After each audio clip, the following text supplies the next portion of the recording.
इसी बनाते हैं ये बीफ वाइट पुलाव जो बहुत ही मज़े का और टेस्टी बनता है। बिस्मिल्लाहिर्रहमानिर्रहीम, अस्सलाम वालेकुम, वेलकम टू माय चैनल।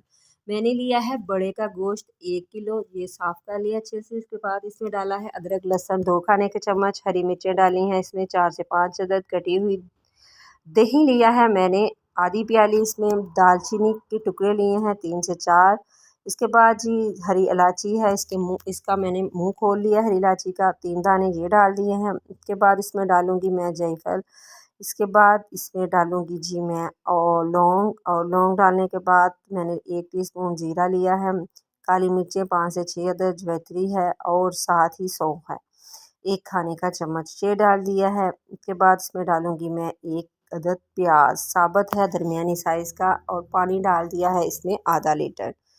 और इसमें डालूंगी नमक मैंने 1 टीस्पून डाला है, और सूखे धनिए को साबुत मैंने लिया है तकरीबन 1.5 खाने के चम्मच।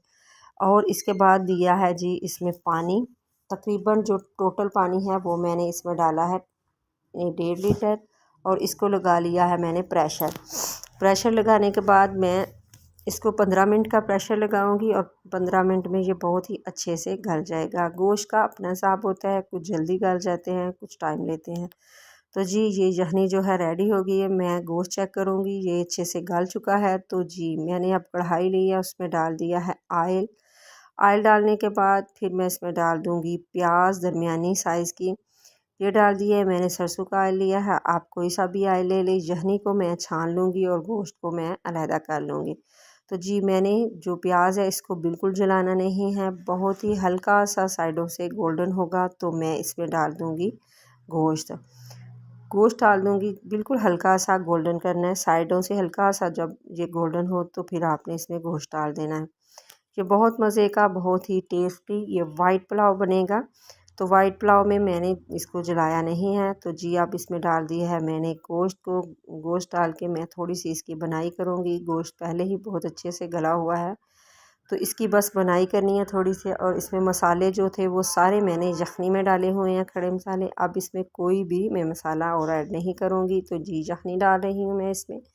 अगर यखनी कम में तो आप इसकी जगह थोड़ा सा पानी भी डाल सकती हैं, जितना पानी की ज़रूरत है। और इसके बाद मैं हरी मिर्चें डाल रही हूँ साबुत, तकरीबन 4 अदद डाली है। और इसमें डालूँगी अब मैं चावल डाल दिए हैं बॉयल आने पर। तो इस ये बहुत ही मज़े का टेस्टी ये वाइट पुलाव बनेगा। तो जी इसी तरह आप इसको ज़रूर बनाइएगा, और कमेंट्स में बताइएगा कि आपको ये बीफ वाइट पुलाव कैसा लगा। तो जी इसी स्टेज पे आपको मेरी वीडियो ज़रा सी अच्छी लगे तो आपने करना है सब्सक्राइब, लाइक शेयर ज़रूर करें, और अपनी दुआओं में रखें याद। जी तो अब मैं इसको हल्के हाथ से चावलों को नीचे से ऊपर की तरफ लेके आऊँगी। तो ये बहुत ही मज़े का, सारे मसालों का टेस्ट चावलों में आ जाएगा। तो यकीन जाने बहुत ही मज़े का टेस्ट लगेगा, और कोई भी खड़ा मसाला है वो नज़र नहीं आएगा। तो बहुत ही मज़े का आप इस दफ़ा बनाएं, मेहमान आए तो आप इस तरह से पुलाव को बनाएं। और गर्मी की शिद्दत भी बहुत ज़्यादा है, तो आप इस तरह से लाइट सा बनाएं तो आपको बहुत ही अच्छा लगेगा। तो जी अब इसमें मैं डाल रही हूँ ऊपर से देसी घी। तो आपने इस तरह से तकरीबन 1.5-2 खाने के चम्मच देसी घी ऊपर से डालेंगे तो चावल बहुत ही खिले खिले शाइनिंग और बहुत ही मज़े का टेस्ट इसका आएगा। तो इस तरह से आपने डाल देना है, और इसके बाद दम लगा दें। दम जो है मैं इस तरह से रुमाल से लगाती हूँ कि इसका जो थोड़ा बहुत पानी होता है वो खुश्क हो जाता है।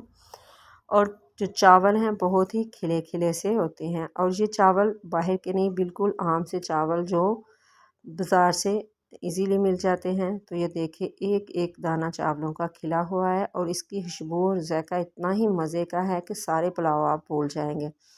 तो ये देखिए कितना मज़े का लग रहा है। आप इसको ऐसे भी खा सकते हैं, सलाद के साथ सर्व करें, और रायते के साथ। ये देखें बिल्कुल ये गला हुआ है गोश्त जो है, और ये बहुत ही मज़े का है। दुआओं में याद रखिएगा। अल्लाह हाफिज़।